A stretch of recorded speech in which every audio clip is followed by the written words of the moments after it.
하나님 아버지, 오늘도 하나님의 말씀을 전하고 들을 때에 성령으로 생명의 법을 가르치시고 또 하나님의 말씀이 우리의 마음과 생각과 삶을 붙들어 주셔서 복도 얻게 하는 능력이 되게 하여 주시옵소서. 말씀에 순종하여 헌금한 심령들마다 저들이 순종한 만큼 하나님께서 약속하신 복과 능력이 저들의 삶 가운데 임하게 하여 주시옵시고, 소금처럼 빛처럼 하나님의 말씀을 그대로 비추며 사는 저들을 통하여 주 예수 그리스도의 생명이 전달되어지는 저들의 가정, 자손들, 주변의 모든 사람들이 될 수 있도록 복의 복을 더하여 주시옵소서. 예수님의 이름으로 기도하였습니다. 아멘. 하나님의 말씀은 마태복음 5장 17절에서 20절까지 말씀을 함께 같이 합독하겠습니다. 마태복음 5장 17절에서 20절까지 함께 합독하겠습니다. 함께 읽습니다. 시작. 내가 율법이나 선지자를 폐하러 온 줄로 생각하지 말라. 폐하러 온 것이 아니요 완전하게 하려 함이라. 진실로 너희에게 이르노니 천지가 없어지기 전에는 율법의 1.1획도 결코 없어지지 아니하고 다 이루리라. 그러므로 누구든지 이 계명 중에 지극히 작은 것 하나라도 버리고 또 그같이 사람을 가르치는 자는 천국에서 지극히 작다 일컬음을 받을 것이요 누구든지 이를 행하며 가르치는 자는 천국에서 크다 일컬음을 받으리라. 내가 너희에게 이르노니 너희 의가 서기관과 바리새인보다 더 낫지 못하면 결코 천국에 들어가지 못하리라. 아멘. 우리 하나님은 우리에게 말씀하시고 기록된 성경을 가르치시고 예수를 보내시고 성령을 보내시고 교회를 세우시고 이렇게 함께 모이게 하시는 모든 일에 분명한 목적이 하나 있습니다. 그거는 우리가 너무나도 잘 아는 것처럼 생명 주시기 원하는 거죠. 그것도 영원한 생명을 주시기 원하는 겁니다. 그 영원한 생명을 주시기 원하는 일에 기준이 되는 것, 판단이 되는 그 최종 라인이 되는 것이 바로 우리가 지금까지 계속 배워오는 의라고 하는 겁니다. 하나님의 기준, 하나님의 뜻이 이루어지는 일이라고 하는 말이죠. 그래서 하나님은 이 세상에서 뭐를 찾으려고 하시는 분이냐면 의인을 찾으려고 하시는 분이고요. 의인이 없다면 의인을 만들어서라도 찾으시려고 하는 분이 바로 하나님이십니다. 물론 우리가 잘 아는 말대로 누가복음 5장 32절에 예수께서 나는 의인을 부르러 온 것이 아니라고 말씀하셨습니다. 그런데 그 말을 잘 보셔야 해요. 의인을 부르러 온 것이 아니라 죄인을 불러 회개케 하려 왔다. 죄인이 회개하면 뭐가 되죠? 의인이 됩니다. 그래서 결론은 뭐냐? 의인을 만들러 왔다 이 말씀입니다. 의인을 찾았는데 의인이 없어서 없는 의인을 찾을 수 없으니 아예 죄인을 회개시켜서 의인을 만들어야 되겠다고 오신 분이란 뜻이지 예수 그리스도는 체질적으로 의인을 싫어하신다는 뜻이 아닙니다. 죄인이어야 사랑받는다는 뜻도 아닙니다. 물론 성경에는 죄가 많은 곳에 은혜가 더하였다라는 말이 있지만 그렇다고 그래서 죄인을 사랑하시고 의인을 미워하신다는 뜻이 아니에요. 성경을 좀 볼까요? 베드로전서 3장 12절입니다. 함께 읽습니다. 시작. 주의 눈은 의인을 향하시고 그의 귀는 의인의 간구에 기울이시되 주의 얼굴은 악행하는 자들을 대하시느니라 하였다 그랬어요. 분명히 하나님은 하나님의 눈과 귀가 다 의인을 향하여 열려 있다 이렇게 되어 있고요. 악인에게는 대항하신다 이렇게 되어져 있어요. 이 기준을 잃어버리면 안 됩니다.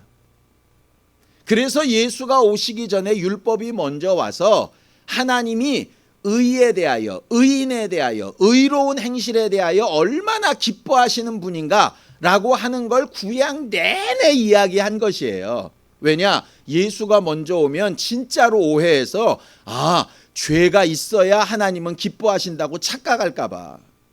하나님은 결단코 죄를 기뻐하시는 분이 아닙니다. 의인이 없기 때문에 죄인을 변화시켜서 의인이 되게끔 하려고 하시는 것이죠. 이 목적을 까먹어 버리면은요, 죄 가운데 살면서 여전히 사랑받는다고 착각한다니까요. 마치 내가 죄를 지었기 때문에 예수가 필요하다고 생각하는 것 같은 멍청한 생각을 하게 되는 것이에요.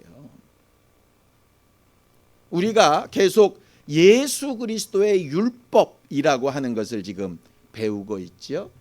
오늘은 우리가 가장 오해하기 쉬운 그 율법과 복음이라고 하는 것에 대해서 좀 이야기하려고 합니다. 자, 그렇다면 이 세상에 존재하지 않는 의인을 어떻게 만들 수 있을까? 성경은 딱 한 가지 방법으로 이야기를 합니다. 자, 갈라디아서 2장 16절입니다. 갈라디아서 2장 16절 함께 읽습니다. 시작. 사람이 의롭게 되는 것은 율법의 행위로 말미암음이 아니요 오직 예수 그리스도를 믿음으로 말미암는 줄 알므로 우리도 그리스도 예수를 믿나니 이는 우리가 율법의 행위로서가 아니고 그리스도를 믿음으로써 의롭다함을 얻으려 함이라. 율법의 행위로서는 의롭다함을 얻을 육체가 없느니라 이렇게 되어져 있죠. 성경은 분명히 얘기합니다. 율법을 지켜 행하는 것으로 의인 될 수 없다. 의인 되는 유일한 방법은 예수 그리스도를 믿는 것 이외에는 없다. 어떤 예수를 믿는 거냐? 우리의 모든 죄를 대신해서 죽으시고 부활하시고 승천하셔서 이것을 믿는 이들에게 다시 오시고 심판하실 분이라고 믿는 것. 오직 예수의 공로 이외에는 내 죄의 문제를 해결할 수 있는 방법이 없다라고 믿는 자들이 의인 될 수 있다라고 아주 못을 확 박아놓고 있는 것이죠. 그럼 이제 질문이 생깁니다. 그럼 율법의 행위로서는 의인 될 수 없으니 율법의 행위는 필요 없는 것인가? 라는 질문이 당연히 나오겠죠. 지난주에도 말했던 것처럼 율법은 애시당초 처음부터 생명에 관련된 법이 아니라고 말씀을 드렸어요.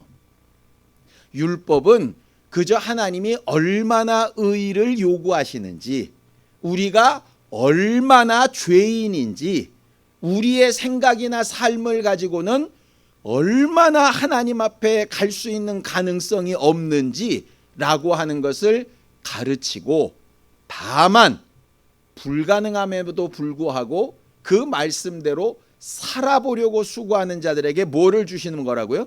복을 주시는 거예요. 그 말씀을 무시하는 자들에게 영원한 심판뿐이 아니라 이 세상에서의 저주도 있다는 것을 알게 하시려고 하는 모델하우스 같은 것이라 이 말이에요. 그러니까 그건 복과 저주에 관한 법입니다. 그런데 오늘 예수는 그 율법에 대해서 뭐라고 얘기를 하시느냐? 자, 17절입니다. 함께 읽습니다. 이건 예수께서 직접 하신 말씀입니다. 우리의 구원의 유일한 근거가 되시는 예수가 직접 하신 말씀입니다. 우리가 믿는 유일한 믿음의 대상이 되신 예수가 직접 하신 말씀입니다. 제자들이 쓴 기록도 아니고 후대의 어느 누구가 첨가한 기록도 아니고 우리가 믿는 그 예수가 직접 입을 열어 말씀하신 내용이 17절입니다. 함께 읽습니다. 시작. 내가 율법이나 선지자를 폐하러 온 줄로 생각하지 말라. 폐하러 온 것이 아니요 완전하게 하려 함이다 그랬어요. 여기 폐하다라고 하는 말을 우리가 잘 이해하기 쉬운 말로 바꾸면 철거하다입니다. 철거가 뭐죠? 철거? 다 뜯어내고 없애는 거죠. 저희가 이제 이렇게 예배당을 예쁘게 꾸며놨지만 우리가 만약에 여기 계약이 끝나서 다른 데 이사 가면 이거 다 뜯고 정상적으로 만들어 놔야 됩니다. 그게 철거입니다. 철거. 철거는 완전히 없애고 깨끗한 봄 바닥을 만든다는 얘기예요. 근데 예수는 뭐라 그러시느냐? 율법을 철거하러 오신 분이 아니라고 되어져 있어요. 그래서 율법은 없어지지 않습니다. 그 뒤에도 있는 것처럼 1.1획도 없어지지 않습니다. 십계명 없어지지 않습니다. 안식일에 대한 규례 없어지지 않습니다. 11조 규례 없어지지 않습니다. 절기도 없어지지 않습니다. 거룩한 성전에서 드리는 예배와 제사 없어지지 않습니다. 이렇게 그럼 여러분들 고개를 갸우뚱하겠죠? 우리는 양 안 잡는데? 안식일 안 지키는데? 물론 그렇죠. 그 뒤에 완전하게 하려 왔다라고 말씀하셨어요. 이 완전하게 하다라는 다른 뜻이 뭐냐면 덧붙이다, 더 낫게 하다, 부족한 부분을 채우다 이런 말이에요. 이 말은 이런 겁니다. 율법은 본래 복을 받고 저주받는 규정이에요. 생명과 사망에 관련된 규정이 아니에요. 그런데 얘가 불완전하다 보니까 생명과 사망에 대한 법이 새로 오기 이전에는 얘가 불완전하게 그 법을 대신하고 있는 거죠. 그러니까 안식일을 안 지키면 죽는 거예요. 짐승으로 제사를 안 드리면 죽는 거예요. 11조 안 했더니 죽는 거예요. 이해가 되시죠? 그런데 생명의 성령의 법이 완전하게 되니까 율법은 뭐로만 가느냐? 복을 받고 저주받는 법으로만 남고 생명과 사망은 거기를 보충하는 완전케 하는 다른 법이 있는 거예요. 그래서 무슨 상황이 벌어지느냐? 안식일을 안 지켜도 죽지 않아요. 우리처럼. 피로 제사를 안 드려도 죽지 않아요. 성전을 짓지 않아도 죽지 않고요. 11조 안 드려도 죽지 않아요. 그럼 이렇게 얘기하겠죠. 안 죽고 문제가 없는데 왜 해? 반대는 있습니다. 행동하면 복을 받습니다. 안식일 얘기를 좀 해보죠. 부평 작전역 앞에 가면 제7일 안식교 있습니다. 안식일 지키는 교회입니다. 거기는 토요일 날 예배합니다. 왜냐? 안식일을 거룩하게 지키라고 했기 때문에 지금도 토요일 날 안식일을 지켜야 된다고 얘기를 합니다. 우리는 그게 주일로 바뀌었다 그럽니다. 그럼 성경 구절을 떼면서 어디 성경에 안식일이 주일로 바뀌었느냐고 막 흥분을 합니다. 그런 근거 구절 있습니까? 없습니까? 없습니다. 문제는 없습니다. 성경은 안식일을 거룩하게 지키라는 말만 있지 주일을 거룩하게 지키라는 말은 없습니다. 주일 성수라는 말 없습니다. 심지어는 예수의 제자들도 안식일을 지켰습니다. 안식일 날 회당 가서 전도합니다. 그리고 뭐 또 하느냐? 안식 후 첫날 예수가 부활하신 날 그날은 이스라엘 원력으로는 평일이니까 출근했다가 저녁에 모여서 또 성찬을 하면서 예수 그리스도의 이름으로 또 예배를 드립니다. 그들은 안식일도 지키고 주일도 저녁에 지켰습니다. 그래서 만약에 성경적인 주일 예배를 만약에 꼭 굳이 얘기를 한다면 11시 예배가 정상 예배가 아니라 저녁 먹고 모이는 예배가 정상 예배입니다. 만약에 그렇게 굳이 따지자면, 그런데 우리는 아침에도 와서 드리고 낮에도 와서 드리고 안 되면 인터넷으로도 드리고 막 그러면서도 괜찮습니다. 왜? 그걸 하면 살고 그거 안 하면 죽는다라고 하는 법이 아니에요. 살고 죽는 법은 뭐예요? 예수 믿으면 살고 예수 안 믿으면 죽는다예요. 그럼 뭐냐?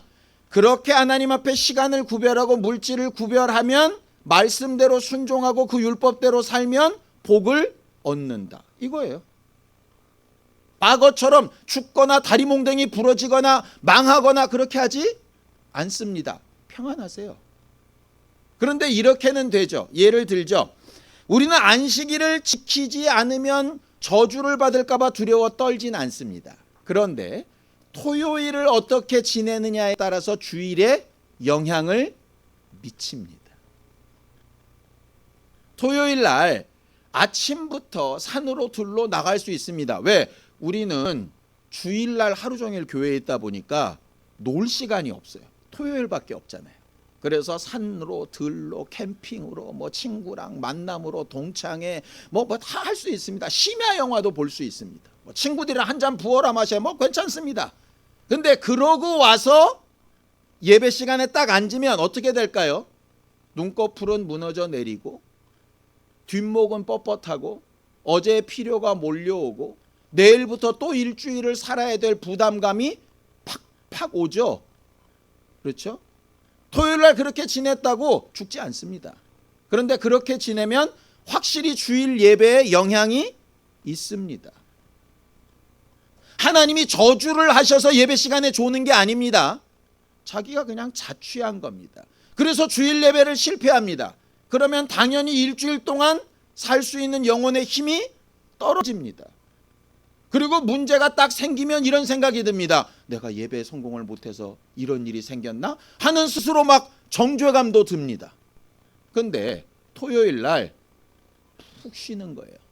가족들과 함께 대화도 하면서 내일 예배 구절이 뭔지도 좀 알아봐 가면서 찬양곡을 미리 안다면 함께 불러도 가면서 이렇게 미리 준비하고 일찍 잠들어서 평안한 마음으로 주일날 오면 확실히 덜 졸고 마음도 덜 뺏기겠죠.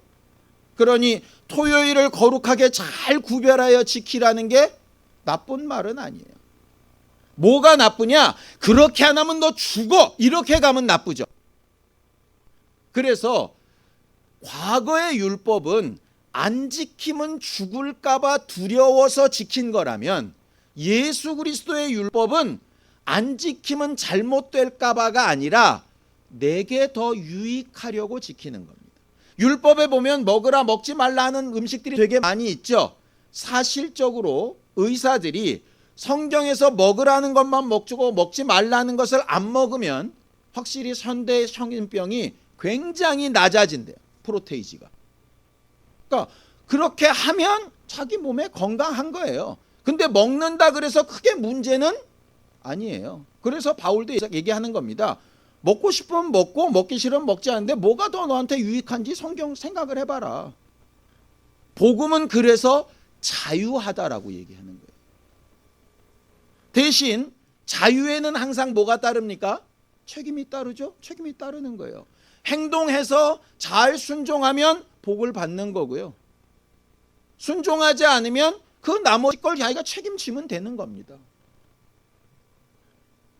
간단한 거예요.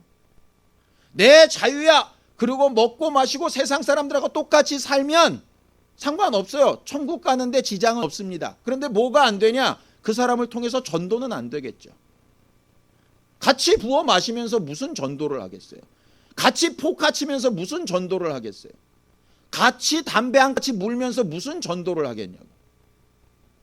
나를 통해서 어떻게 예수가 드러나냐. 11조 문제도 마찬가지입니다. 과거에는 11조 안 하면 싸그리 망한다. 근데 요새 그런 얘기 많이 들리더라고요. 11조 안 해도 안 망하던데요. 예, 안 망합니다. 평안하세요. 그런데 한 사람에게는 분명히 약속하신 복이 있습니다. 그것만큼은 분명합니다. 복을 얻기 위해서 하는 거예요. 그게 예수 그리스도의 율법이에요. 그래서 나는 율법을 폐하러 온 게 아니라 완전하게 하러 왔다. 어쩔 수 없이 하던 율법이었다면 이제는 하고 싶어서 하는 율법이 되는 거죠. 과거의 중고등학교 때는 어쩔 수 없이 해야 되는 공부였다면 사회생활하면서 정말 내가 필요한 자격증을 따는 데는 해야 되는 하고 싶은 내가 필요에 의해서 선택한 공부가 되는 거예요. 저는 신앙생활이 그래야 된다고 생각을 하는 거예요. 그래서 왜 자원하여 기쁨으로 누가 시켜서 억지로가 아니라를 자꾸 강조하느냐면 누가 시켜서 억지로가 되면 과거의 율법이 되는 겁니다. 자원함과 기쁨으로 하면 똑같은 것도 예수 그리스도의 율법이 되는 거예요. 그래서 예수는 율법을 없애러 오신 분이 아니라 완전하게 하러 오신 분입니다. 만약에 율법이 여러분들을 억지로 행동하게 만들고 있다면 차라리 안 하는 게 나을 수 있습니다. 자칫 잘못하면 은혜가 가릴 수 있으니까요.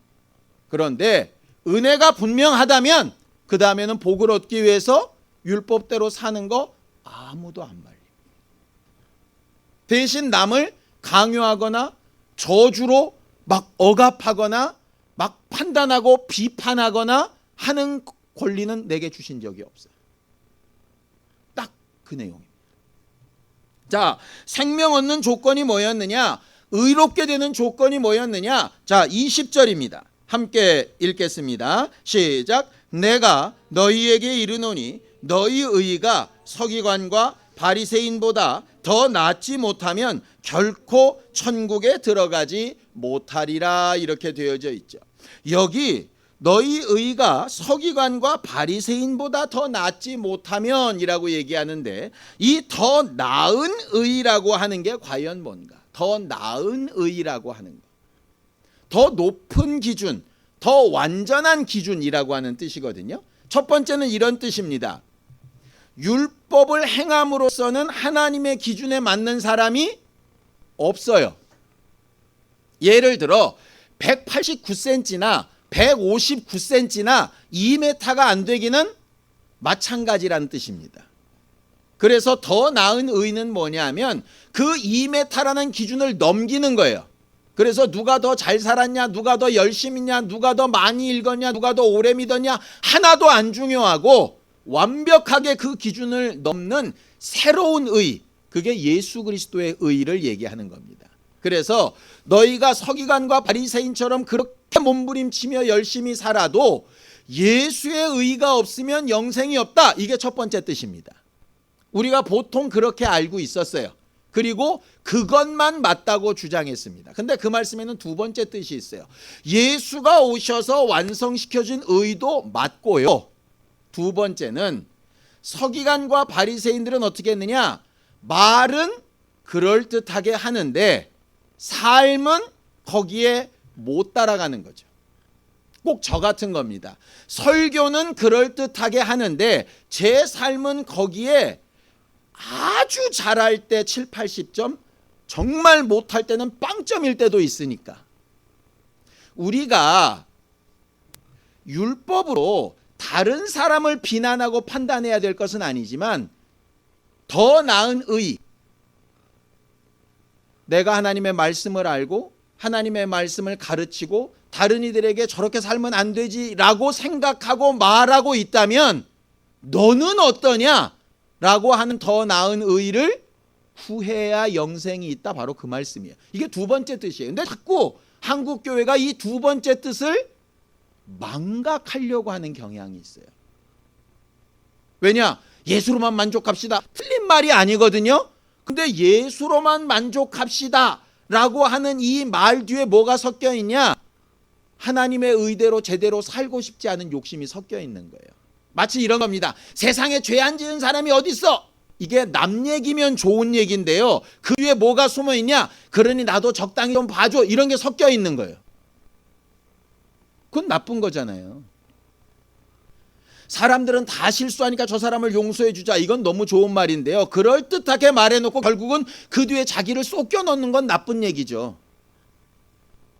그래서 너희 의가 서기관과 바리새인의 의보다 더 낫지 아니하면 두 가지 뜻이 있는 거예요. 첫 번째는 예수 그리스도의 의가 필요하다. 이게 첫 번째고요. 두 번째는 그 의가 있다면 복을 받기 위해서 서기관이나 바리새인처럼 제발 그렇게 하지 말고 너희는 말과 행실을 같게 하라 라고 하는 거죠. 그거를 아주 세세하게 구분한 게 뭐냐면 19절입니다. 자, 19절을 함께 읽습니다. 이것도 예수 그리스도의 말씀인 걸 정확하게 기억하시기 바랍니다. 함께 읽죠. 시작. 그러므로 누구든지 이 계명 중에 지극히 작은 것 하나라도 버리고 또 그같이 사람을 가르치는 자는 천국에서 지극히 작다 일컬음을 받을 것이요 누구든지 이를 행하며 가르치는 자는 천국에서 크다 일컬음을 받으리라. 무슨 얘기입니까? 율법대로 사는 것은 필요 없다 얘기해도 어디는 간다는 얘기죠? 써 있잖아요. 천국에서 지극히 작다 일컬음을 받는다 했으니까 하나님의 계명 율법은 필요 없다. 11조 필요 없다. 주일 지킬 필요 없다. 주일 성수란 말이 어딨냐? 이렇게 얘기하면 우리는 흔히 저 사람 믿음 없네 이렇게 생각하는데 그거는 그것과 별개의 문제라니까요. 대신 뭐냐? 천국에 가서 지극히 작다 일컬음을 받는다. 복이 없다라는 얘기. 반대로 그 지극히 작은 계명 하나라도 입만 뻥끗대는 것이 아니라 행하며 가르치는 자는 크다 일컬음을 받겠다. 이 얘기예요. 예수께서 율법과 복음에 대해서 이것만큼 정확하게 가르쳐 주신 내용이 없어요. 우리는 흔히 율법은 과거 것, 필요 없는 것, 우리를 정죄하게 하는 것, 나쁜 것 이런 대명사로 잘못 배우고요.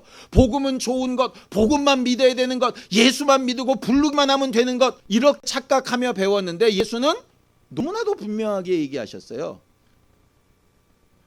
율법이 말하는 의와는 차원이 다른 나로 인한 의로 천국에 가는 것이고 율법에 있는 계명 중에 지극히 작은 것 하나라도 필요 없다 하고 상관없다 하고 안 지키고 지나갔다 하고 그렇게 얘기한다면 천국은 가겠으나 지극히 작다 일컬음을 받을 것이고 남들은 뭐 저렇게까지 꼭 해야 되냐 이렇게 말을 하더라도 남을 비난하는 도구가 아니라 자기를 유익하게 하기 위해서 행동도 하고 삶의 본도 보이는 사람이라면 천국에서 크다 일컬음을 받는다라고 하는 거죠.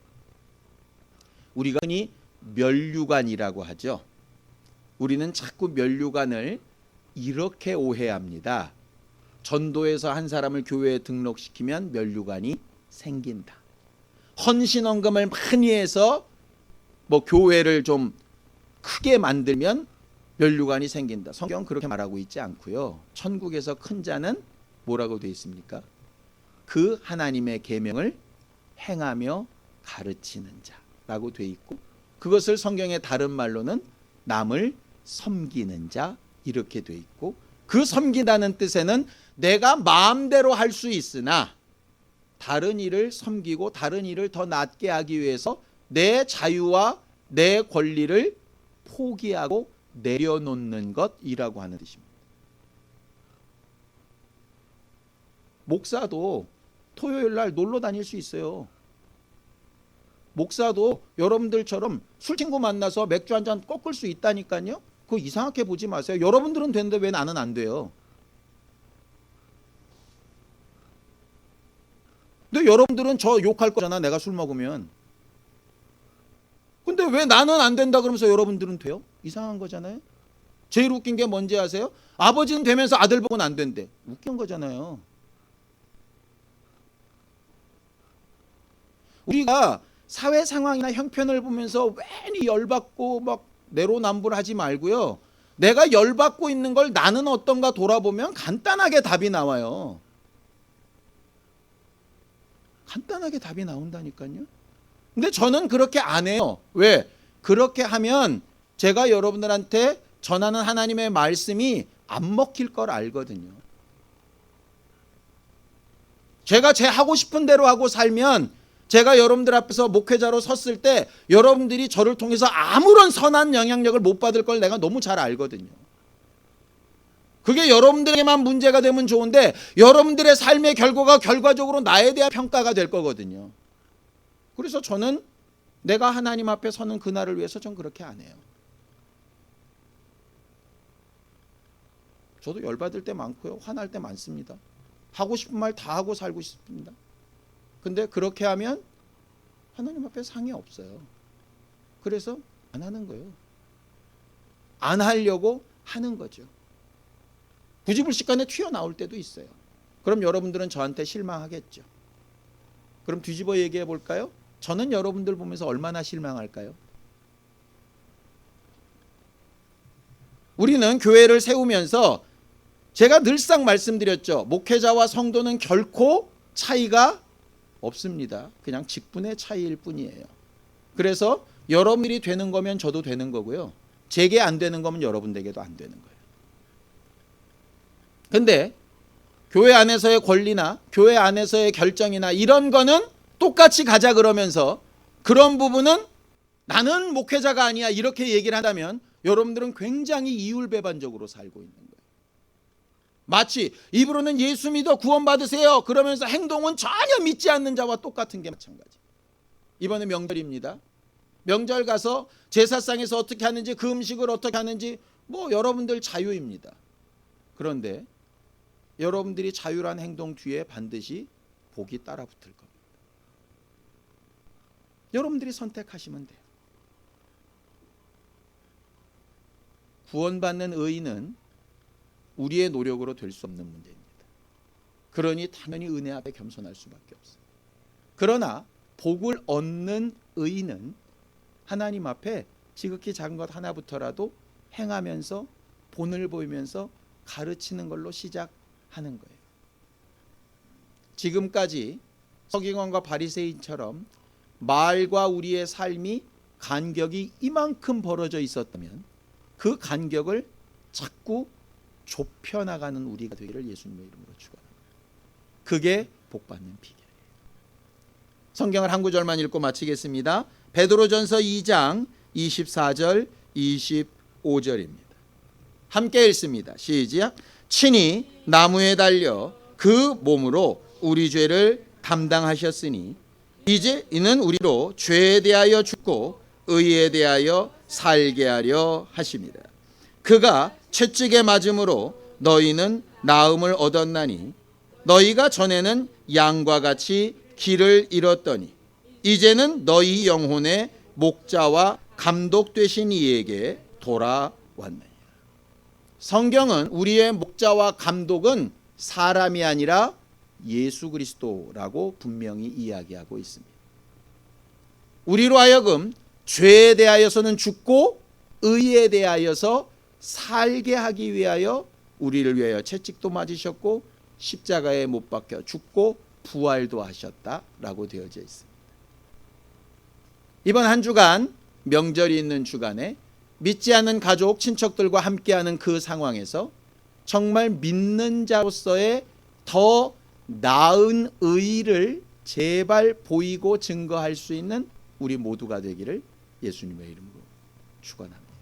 함께 같이 기도하겠습니다.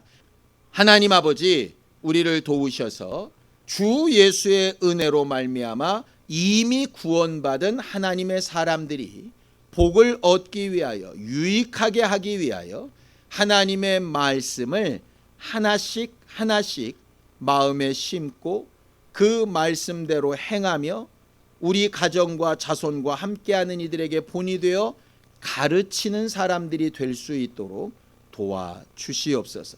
특별히 명절이 있는 주간에 우리는 우리를 통하여 예수 그리스도가 맛보아 알게 되어지기를 원하고 예수 그리스도의 모습을 제대로 비춰 보여주게 되어지기를 원하오니 오랜 기간 동안 보지 못하다 본 저들의 눈에 우리가 더 예수를 닮아가는 사람, 더 변화받고 온전해지는 사람, 말과 행실과 선택과 사람들을 대하는 태도가 주 예수 때문에 하나님의 말씀 때문에 복을 얻기 위하여 분명히 달라진 사람들이 될 수 있도록 우리 모두를 도우시고 성령으로 후원하여 주시옵소서.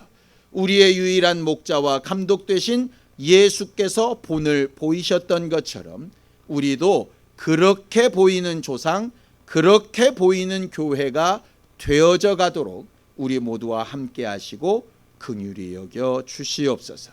예수님의 이름으로 기도하였습니다. 아멘. 이제는 우리 주 예수 그리스도의 은혜와 하나님 아버지의 극진하신 사랑과 성령님의 감동하시고 함께 하시고 인도하시는 분명한 증거가 더 나은 의를 구하며 살기를 결심한 우리 모두 위에 이제부터 영원까지 함께 있을지어다. 아멘.